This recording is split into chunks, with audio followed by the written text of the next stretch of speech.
"They stole my clothes, Cowboy. Please help me," said the Apache woman bathing in the lake. The sun hung low when Cole Merrick reined in near the north pasture. The day had stretched long, leaving his shirt damp with sweat and his shoulders aching from riding fence.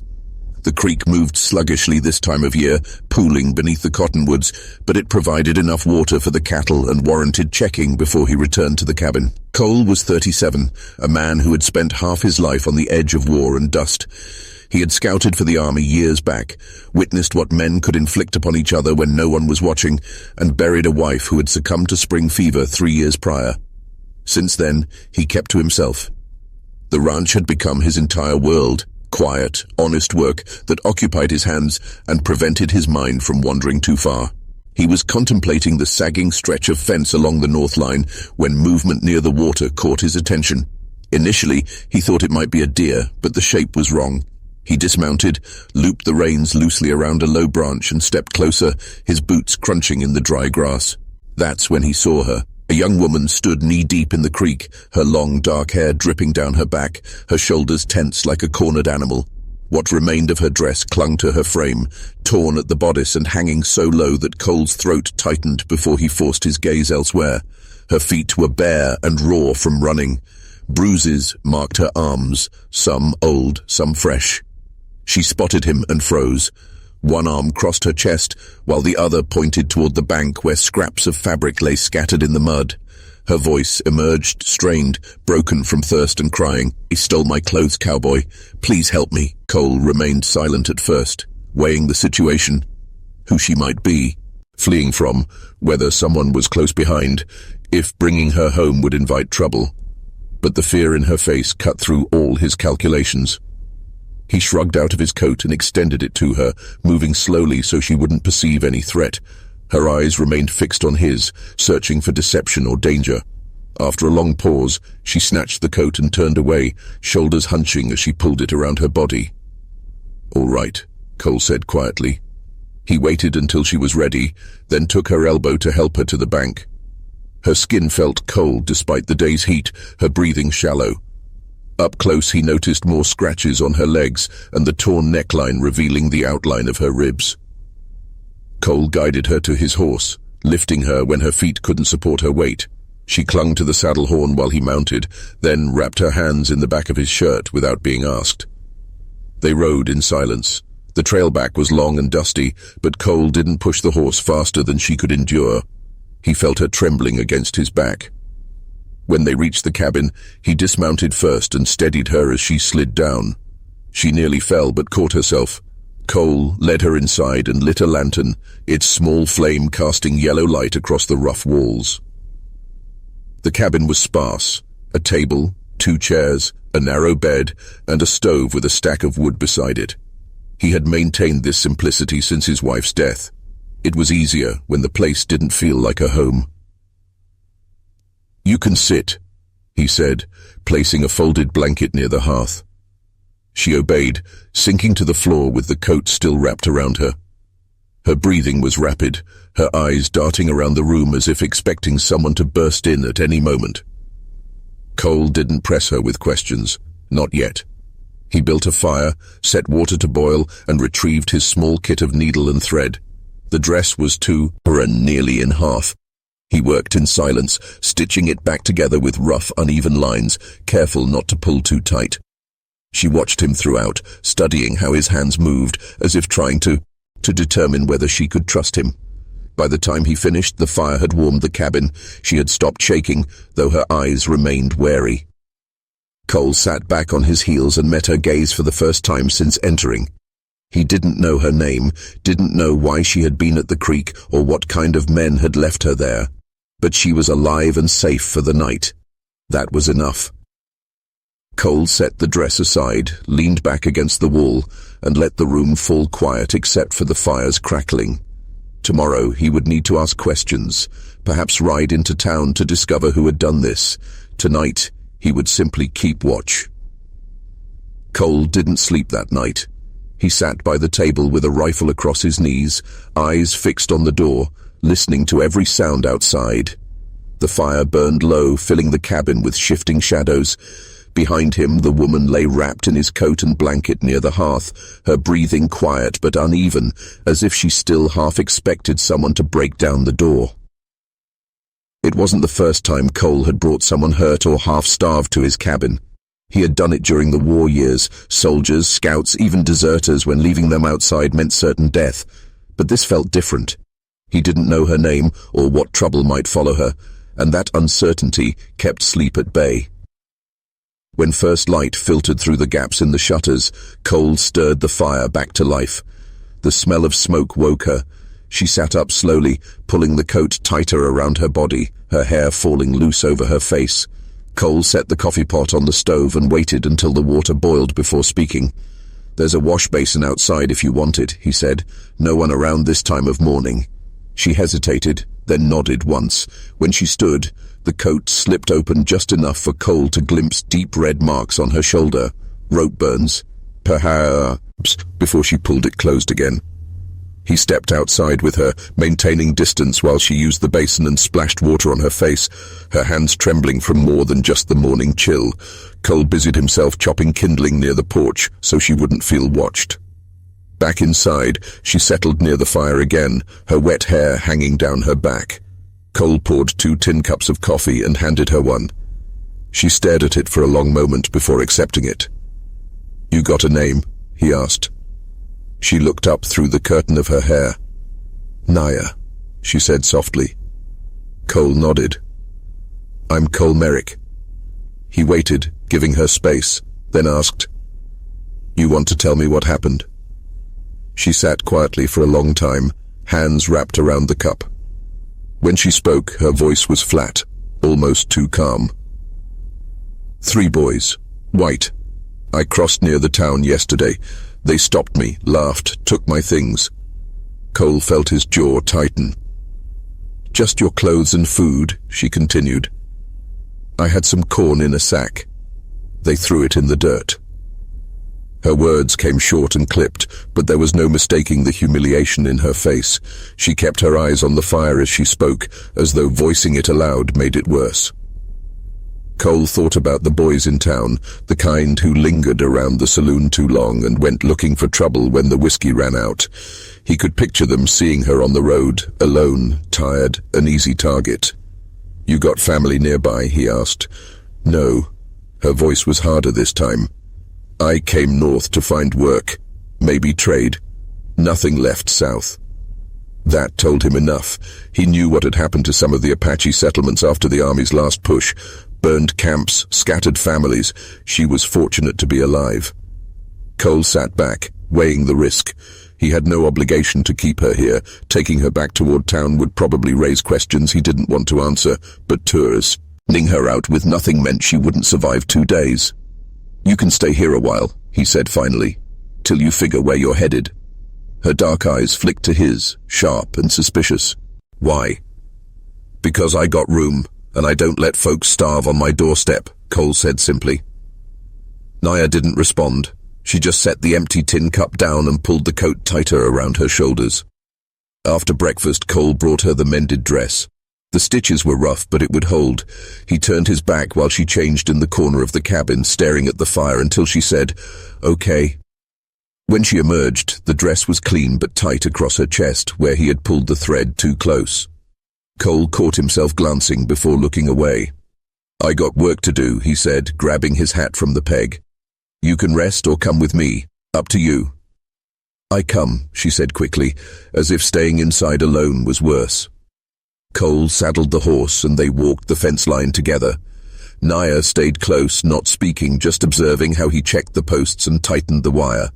Initially, she moved slowly, limping from her cut feet, but after a while she began carrying tools for him without being asked. By midday, the sun was high and Cole stopped at the creek to water the horse.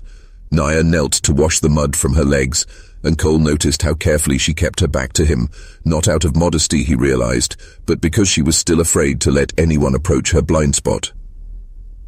"You don't have to keep looking over your shoulder here," Cole said quietly. She didn't turn, just said, "I keep watch for myself." When they returned to the cabin, Cole set her on the porch rail with a needle and a scrap of cloth. "You know how to sew?" he asked. She nodded once. He left her there while he stacked wood. By the time the sun dropped low, she had finished the patch and was already threading the needle again. That night, Cole sat on the porch with his rifle across his knees, watching the tree line. Inside, Naya lay near the fire again, but this time her breathing came easier. He knew this wasn't over. Whoever those boys were, they might come looking, and if they did, he'd be ready. For now, the cabin was quiet, except for the sound of crickets outside and the fire snapping low. It was the first time since finding her that Cole felt something other than anger, a thin, cautious sense that maybe she had decided not to run. The next morning, Cole woke early as usual. The sky was just beginning to grey at the edges when he opened the door and stepped outside, the air cooler than the previous night. The fire had burned down to embers, and he heard Naya stirring behind him, pulling the coat tighter around her shoulders as she sat up from her blanket. Cole set water to boil and handed her a plate with the last of the cornbread from the night before. She ate slowly, glancing toward the door as if still expecting trouble. "You can stay inside today if you want," Cole said as he poured coffee. Naya shook her head. "I work," she said, her voice low but firm. Cole studied her for a moment, then nodded. He didn't want her pushing herself too hard. Her feet were still cut and sore, but he understood what she meant. Sitting inside all day would make her feel cornered, helpless. He handed her a pair of worn socks he'd retrieved from a trunk and told her they'd make walking easier. She pulled them on without complaint, then stood near the door, waiting. They spent the morning hauling water from the creek to the trough near the corral. Naya worked quietly, carrying one bucket at a time, her shoulders stiff with effort. Cole noticed her determination, how she refused to rest even when her arms began to shake. "You can sit a spell," he told her. She just shook her head and kept walking. By midday they had filled the trough and Cole brought the horse in to drink. Naya stayed near the gate, watching carefully, her body tense when the animal moved too quickly. "You ever worked around stock before?" Cole asked. She shook her head. "Not horses, goats, chickens." "You'll get used to him," Cole said, keeping his tone calm. "He won't hurt you." Naya nodded but didn't move closer until Cole had finished brushing the horse down. After they ate a quiet meal back at the cabin, Cole went to the shed to grab tools. When he emerged, Naya was sweeping the porch with a makeshift broom, her dark hair falling loose around her face. "You don't have to do that," Cole said. "I do," she replied simply, and kept sweeping. Cole didn't argue. It wasn't about cleaning. It was about proving something, maybe to him, maybe to herself. In the late afternoon, he took her down the line to check a section of fence he'd been meaning to mend. As they worked, Cole kept watch on the horizon, his eyes tracing the distant road toward town. He hadn't seen anyone approach since the night he found her, but he couldn't shake thoughts of those boys and whether they might come looking. "You know their names?" he asked finally. Naya hesitated. "One called Clay," she said. "Others I didn't know." Cole nodded slowly. Clay. He'd heard the name before, a ranch hand's kid who spent too much time in the saloon, trouble looking for somewhere to happen. "If they show up here, you stay inside," Cole said. Naya's dark eyes met his. "You fight them if I have to." His voice was steady, but she could hear the edge beneath it. They finished the fence just before sundown and headed back to the cabin. When Cole struck a match and lit the lamp, he noticed Naya watching him closely, as if weighing whether to speak. "You take me to town?" she asked quietly. Cole looked at her for a long moment. "Not yet," he said. "Not till I know it's safe." She didn't argue, but something in her shoulders eased, as though she'd been afraid he might send her away. That night, Cole cooked beans and salt pork while Naya sat at the table mending one of his torn work shirts. She worked with quick, sure hands, and when finished, she set the shirt neatly on the table in front of him. "You so better than I do," he said. Her mouth almost curved into a smile, but she only said, "My mother teach me." When the fire burned low, Cole rolled out his bedroll on the floor, instead of taking the cot. Naya looked at him, surprised. "You sleep there?" "Cot's yours tonight," Cole said simply. She hesitated, then lay down on the cot, still wrapped in his coat. It was the first time she'd slept off the floor since arriving. Cole stayed awake longer than intended, listening to the sounds of the night, the crickets outside, the soft hiss of the fire, the slow rhythm of her breathing as it finally evened out. He felt the old habit of watchfulness settle over him, the one that had kept him alive on scouting missions years ago. But tonight, it felt different. He wasn't just guarding himself, he was guarding her too. Before he finally closed his eyes, he made a decision. Tomorrow he would ride to town quietly, just to see who was hanging around and if anyone was talking about her. If trouble was coming, he needed to know before it reached his door. For now, the cabin was still. The fear in her face was fading bit by bit, and though he wouldn't say it aloud, that was enough reason to keep her here another day. Cole was up before dawn the next day. The air outside was still and cold enough that his breath showed. He saddled the horse in silence, checking the cinch twice, then returned inside. Naya was awake, sitting on the edge of the cot with the coat still around her shoulders. "You ride?" she asked. "Just into town," Cole said, pulling on his hat. "I need to see who's hanging around." Her jaw tightened. "Clay, maybe?" "Maybe," Cole said. "Better I find out than wait for him to come here." Naya stood as if ready to accompany him, but Cole shook his head. "Safer if you stay put. Keep the door barred. Rifles behind the table if you need it." She hesitated, then nodded once. Her face pale, but steady. The ride into town was quiet, the sky turning pale gold as the sun rose over the hills. Cole kept his shoulders loose, but every sound made him check the horizon. When he reached the main street, the town was awakening slowly. A couple of wagons moved hay, someone swept outside the general store. He tied his horse near the feedlot and walked down the boardwalk toward the saloon. The place reeked of stale whiskey, even from outside. Inside, the bartender looked up, surprised to see him this early. Cole bought coffee and took a seat near the back where he could observe the door. It wasn't long before he spotted them. Two boys, about 20, laughing too loudly, one with hair too long beneath a sweat-stained hat. Clay. Cole recognized him from roundups years back, the same smirk, the same cruel glint in his eye. They didn't notice Cole immediately, but when they did, the laughter ceased abruptly. Clay squared his shoulders and spoke just loud enough to be heard. "Look who crawled in. Heard you've been keeping a pet up at your place." Cole didn't move, didn't blink. "You got something to say? Say it." Clay grinned. "She's a wild one, ain't she? Should have seen her run." "We was just having some fun." Cole stood slowly, set the tin cup down. The room went quiet except for the sound of boots shifting on the floor. "You come near my land again, you won't walk away," Cole said, his voice flat as iron.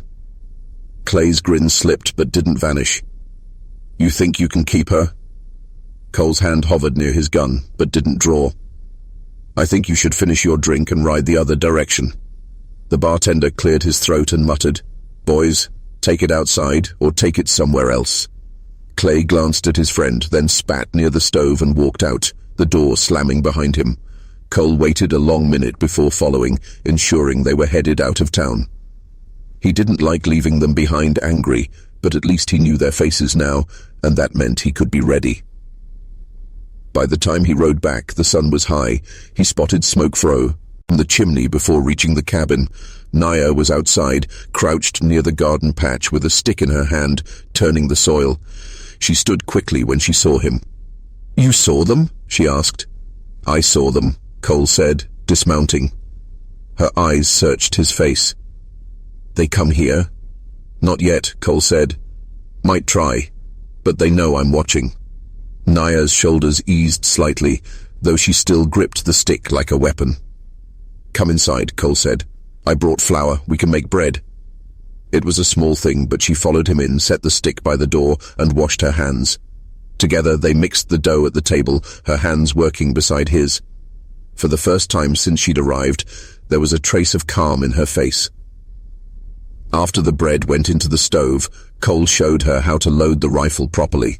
She listened carefully, her brow furrowed, and when she tried it herself, she handled it steadily, no shake in her hands. "That's good," Cole said. "Only if you need to. I know, Naya said quietly.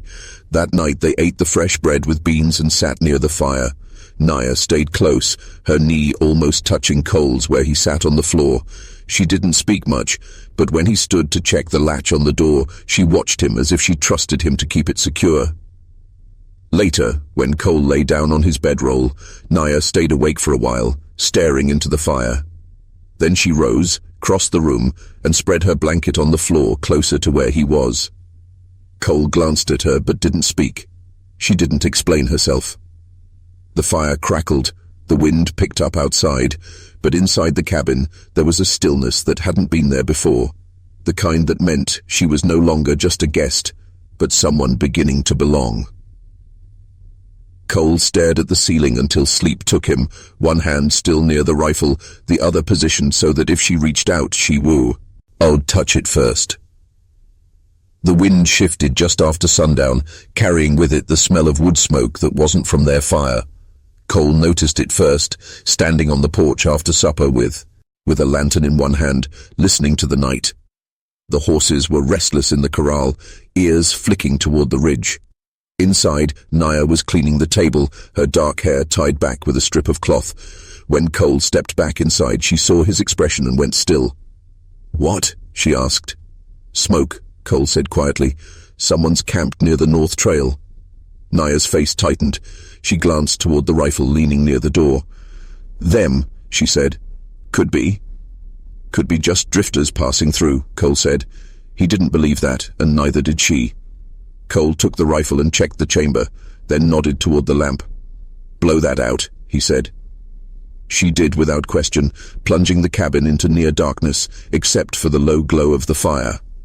Cole stepped outside and crouched near the edge of the porch, scanning the tree line until his eyes adjusted.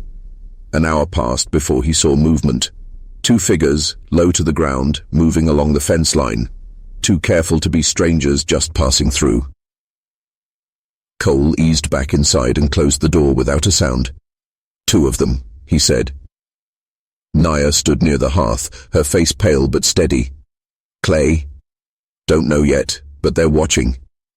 Cole barred the door, then motioned her closer. "If they try for the horses, we wait till they're near the corral. Then I'll step out." "You fight?" she asked, her voice barely above a whisper. "If I have to," Cole said. "You stay behind the door. Rifle ready if they come for the house." Naya nodded, swallowed hard, then moved to the wall near the door and crouched low. The next hour stretched slowly. The sounds outside came and went, a horse snorting, boots scuffing on dirt. Once Cole heard a low laugh and knew for certain who it was. When a shadow moved near the corral gate, Cole acted. He unbarred the door, stepped out fast, rifle leveled. "Leave the gate," he said, his voice iron. "See like iron." The figures froze. One of them was Clay. Cole recognized him in the moonlight, hat pulled low, but face still smug. "Evening, Merrick," Clay said, his tone too casual. "Didn't mean no harm, just passing through." "You're a long way from the saloon," Cole said. "Turn around and keep walking." Clay didn't move. "Heard you got company. Thought we'd see for ourselves." Cole's finger stayed near the trigger. "You saw enough. Go!" The other boy shifted nervously, glancing toward the trees. "Come on, Clay," he muttered. "Ain't worth it." Clay stared at Cole a moment longer, then spat in the dirt. "You can't keep her forever," he said. "Watch me," Cole replied. Clay finally backed off, muttering under his breath. They disappeared into the trees, and Cole stayed there until he couldn't hear them anymore.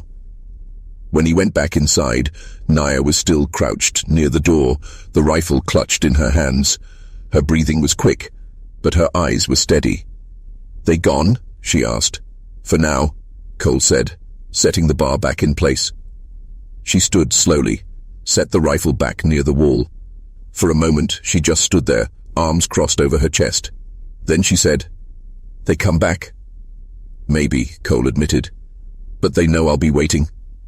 Naya moved closer to the fire, staring into it as if trying to see past it. "You could send me away, then no trouble." Cole leaned against the doorframe, shaking his head. "Not happening. Trouble's not you, it's them, and running only makes it worse." Naya looked at him for a long moment, something in her expression shifting. She didn't say thank you, that wasn't her way, but she reached for the coat he'd given her that first night and pulled it around herself again, like she had that night by the creek. Cole saw the change in her. Fear was still there, but so was something steadier. Trust, maybe, or the start of it. Neither of them slept mews. Cole sat near the door with the rifle across his lap, and Naya stayed by the fire until it burned down to coals. When she finally lay down on the cot, she didn't wrap herself as tightly in the blanket as before. At first light, Cole went out to check the corral. The horses were unharmed, but he found boot tracks in the soft dirt, proof they had been closer than he liked. He erased them with his heel before Naya came outside. They worked together that morning, hauling water, feeding stock. Naya didn't speak until they sat down to eat. "You not afraid?" she asked suddenly. Cole looked at her. "Of what?" "Of them," she said. Cole took a long drink of coffee before answering. "I've been afraid of worse. Fear's just something that keeps you awake. You don't let it run you." Naya nodded slowly, her fingers tracing the edge of the tin cup. "I try," she said. "You did fine last night," Cole said. That brought the faintest hint of a smile to her lips, small but real. By evening the cabin felt different, less like a place they were hiding in, more like a place they were both holding together. Cole sharpened his knife at the table while Naya mended another shirt, and when the wind outside shifted again, they both looked toward the door at the same time, ready. Whatever came next, they wouldn't face it as strangers anymore. Chapter 6. The day after the men came, the air felt heavier, as if the whole place was holding its breath. Cole noticed it when he stepped out at dawn, the sky flat and grey, no breeze in the cottonwoods. Even the horse moved slower, ears turning toward the ridge every few minutes. Inside the cabin, Naya was already awake, sitting cross-legged near the fire with the coat pulled around her. She didn't look as tense as the night before, but her eyes followed him when he moved, as if making sure he was really still there. Cole brought in water from the well and set it to boil. "We'll stay close today," he said. "No need to ride out far, just keep watch." Naya nodded. "I watched too," she said, and went to the door, scanning the yard the way he did. Most of the morning, they worked without speaking. She helped gather kindling, ground some of the new flour for bread, and swept the porch until the boards were clear of dust. Cole stayed near the corral, repairing a loose rail and keeping an ear out for anything moving along the tree line. By midday, the sky had darkened enough that Cole decided they'd better bring everything under cover. Naya helped him carry tools to the shed, her hands dirty but steady. "You're not scared?" she asked quietly as they stacked the last of the firewood near the cabin. "Scared enough," Cole said. "Just don't let it make me stupid." She was quiet a moment, then said, "You stand there with your rifle. You didn't shake." Cole paused, leaning against the doorframe. "I shook plenty on the inside," he admitted. That made her look at him differently, softer, almost relieved to know he wasn't made of stone. The rain started just before dark, light at first, then steady. They stayed inside, the sound of water on the roof filling the room. Naya sat on the cot, brushing her wet hair with her fingers. Cole sat at the table, carving a new handle for the shovel with his knife. After a long time, Naya said, "You fought for me." Cole didn't look up. "You didn't need to see them take another thing from you." She was silent, and when he finally glanced at her, her eyes were shiny in the firelight. "You could have sent me away," she said. "I told you before," Cole said. "I don't leave folks to fend for themselves." Naya stood slowly and crossed the room. She stopped just in front of him, close enough that he could smell the smoke in her hair. "You still look away," she said quietly. Cole set the knife down and met her eyes. "Trying to do right by you." Naya didn't speak. She just reached down, took his rough hand in hers, and placed it against her shoulder where the rope burn had been. The skin was healing, but still marked. Cole's breath came slow. "You sure?" She nodded once. He didn't rush. He stood, still holding her hand, and brushed back a strand of her hair that had fallen forward. When he touched her cheek, she didn't flinch. "You're safe here," he said softly. "I know," she whispered. When he kissed her, it wasn't hard or hurried, just careful, almost testing. She leaned into it, one hand clutching his shirt, as if anchoring herself there. When they finally pulled apart, she stayed close, resting her forehead against his chest. Cole wrapped an arm around her shoulders, holding her still. Neither of them said much after that. They ate supper quietly, and when it came time to sleep, Cole didn't unroll his bedroll on the floor. Instead, he sat on the edge of the cot and looked at her, waiting. Naya didn't tell him no. She just slid over enough to make room. They lay side by side in the dim light of the dying fire, not touching at first. Then, slowly, Naya shifted closer until her head rested near his shoulder. Cole let out a long breath he hadn't realized he'd been holding and rested his hand lightly over hers. Outside, the rain softened, the wind carrying the smell of wet earth through the cracks in the shutters.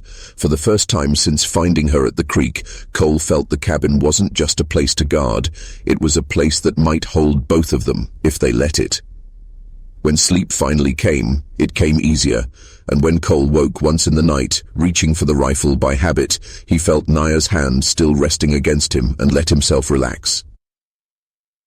The morning after the rain, the sky was washed clean, the air sharp and cool.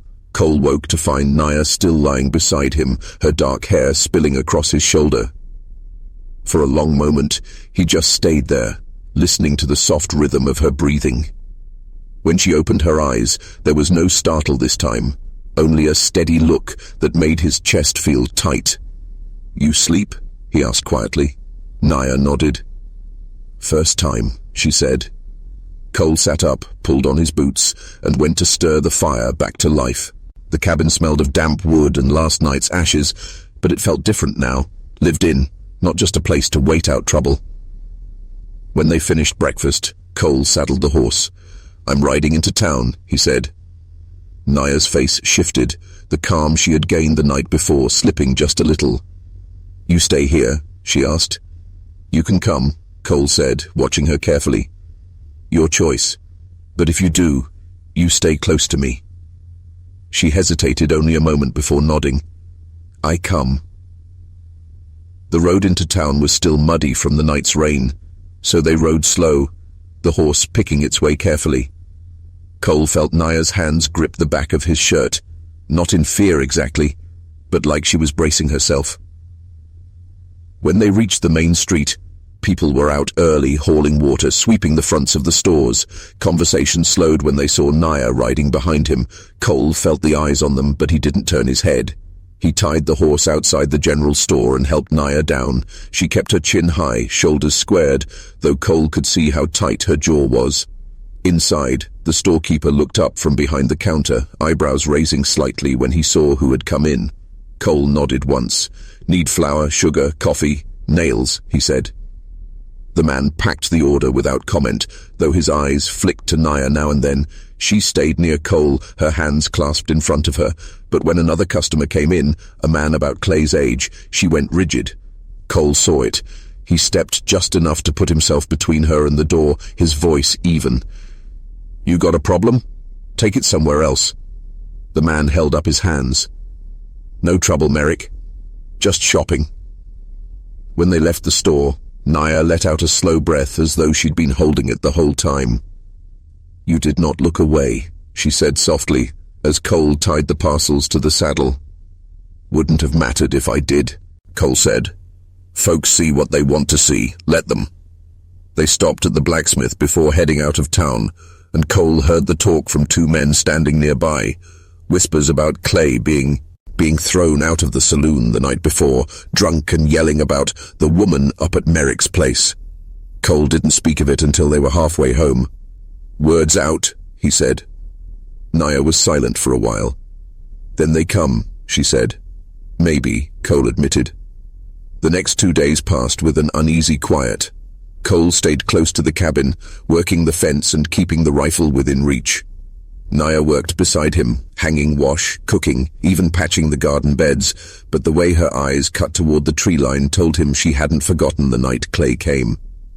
It was near sundown on the third day when the sound of hooves broke the calm. Cole was stacking wood near the shed and froze, listening. Not one horse, 3. They were coming fast, the sound carrying sharp through the evening air. "Naya," he called, his voice low but urgent. She was on the porch, already gripping the rifle he'd left near the door. Cole took it from her and checked the chamber before handing it back. "Stay inside," he said. "I stay by the door," she said, her jaw set. Cole didn't argue. He stepped off the porch and stood near the corral, rifle loose in his hands but ready. The riders came into view, Clay and 2 others, dust rising behind them. They slowed as they neared the cabin, stopping just far enough that Cole had to raise his voice to be heard. "You're trespassing," Cole called. Clay grinned from the saddle. "Easy, Merrick, we just came to talk." "Talk from the road," Cole said. Clay swung a leg over and dropped to the ground, taking a few steps closer. "You got no right keeping her up here like she's yours," he said. Cole felt his jaw tighten. "She's not yours either." The second rider spat in the dirt.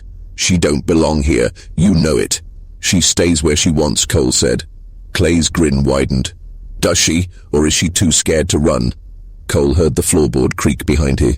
Monsieur Naya had stepped just inside the door. Her voice came steady, louder than he'd ever heard it. "I stay here," she said. Clay's grin faltered for a second. "Girl, you don't know what you're saying." "I know," Naya cut him off. "You take my clothes. You laugh. I not run again." The air went still. Clay's face hardened and he took another step forward. That was enough. Cole raised the rifle, steady, sighting down the barrel. "Mount up," he said. Clay stared at him, weighing whether to push it.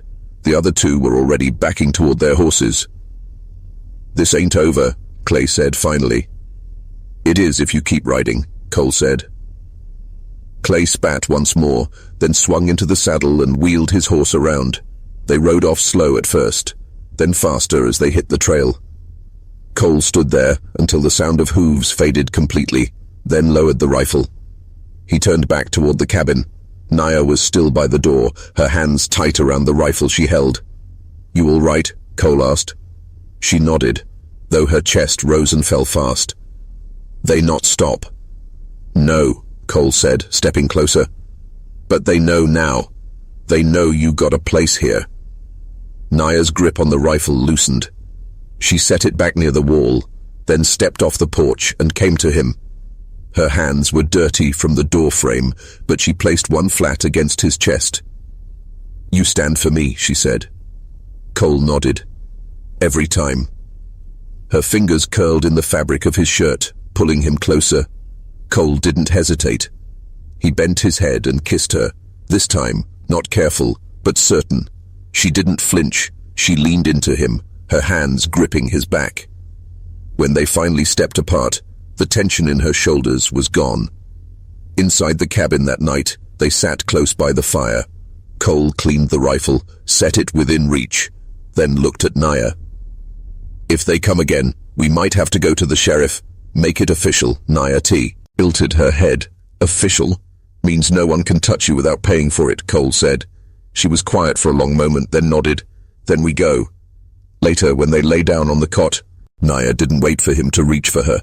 She pressed herself against him, her head under his chin, and let out a long, slow breath. Cole rested his hand against the curve of her back.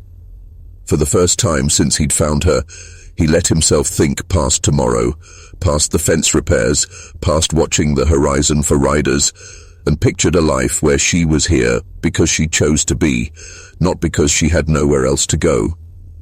Outside, the night was quiet again, but it wasn't the fragile quiet of fear.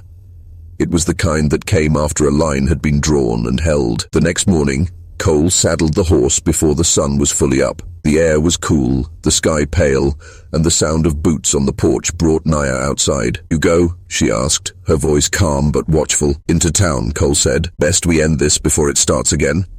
You coming?" She hesitated for just a heartbeat, then nodded. "I come." They rode in together, slower this time, not hiding. When they reached town, people turned to watch just like before, but Cole didn't look away. He tied the horse in front of the sheriff's office and helped Naya down, keeping his hand on her back as they walked inside. The sheriff, a man in his 50s with a tired face, looked up from his desk. "Merrick," he said, then glanced at Naya. "Heard some talk." "You heard right," Cole said. 3 boys, Clay Jensen and 2 others, came to my place last night, tried to spook my stock, threatened her. The sheriff leaned back in his chair, letting out a slow breath. "Clay's been trouble before. I'll ride out, speak to his old man, make sure it don't happen again." "Talking's not enough," Cole said flatly. "If they set foot on my place again, it won't be words next time." The sheriff studied him, then nodded. "I'll make it clear." His gaze shifted to Naya. "You want to press charges?" Naya stood straighter. "I want them stay away." "Why?" she said. "I want no man take my clothes, my food, my name." The sheriff nodded again, slower this time. "Reckon we can make that happen. I'll put it down in writing." By the time they left, Cole could feel some of the tension ease from Naya's shoulders. Outside, she stood for a moment looking down the street. The same men who had whispered the last time were there, watching. This time, Naya didn't look away. On the ride home, she was quiet, but not in the same weary way as before. When they reached the cabin, she slid down from the saddle and turned to face him. "You make it safe," she said simply. Cole untied the parcels from the saddle and set them on the porch. "Safe's not just my job," he said. "But yeah, it's safe now." That evening, Naya cooked stew while Cole mended a broken strap on the saddle. When they sat down to eat, the cabin felt warmer than it ever had, not just from the fire, but from the quiet understanding between them. After supper, Naya took out the comb Cole had bought for her weeks earlier and braided her hair carefully. When she was done, she turned to him. "You give me this," she said, touching the comb. "You fix my dress. You fight for me. Why?" Cole set the strap aside and met her eyes. "Because I want you here, not because you need a place, because you choose it." Naya was silent for a moment, then nodded slowly. "I choose," she said. She crossed the room, knelt in front of him, and took his hand. "I stay." Cole's throat tightened, but he nodded. "Then we make this home for good." Later, when the fire burned low, they sat on the porch together. The air was still, the stars sharp overhead. Cole's arm rested around her shoulders, and Naya leaned against him, her eyes half closed. "They not come back," she said. "No," Cole said. "And if they do, they'll find we're ready." For a while they just sat there, the night quiet around them. Cole thought about the past weeks, the first night by the creek, the fear in her eyes, the bruises on her skin. All of that felt far away now, not gone, but changed into something. When they finally went inside, Cole didn't bother with his bedroll on the floor. He lay beside her on the cot, the firelight soft across the room, and for the first time, it felt less like shelter and more like a home built for two. Owned her.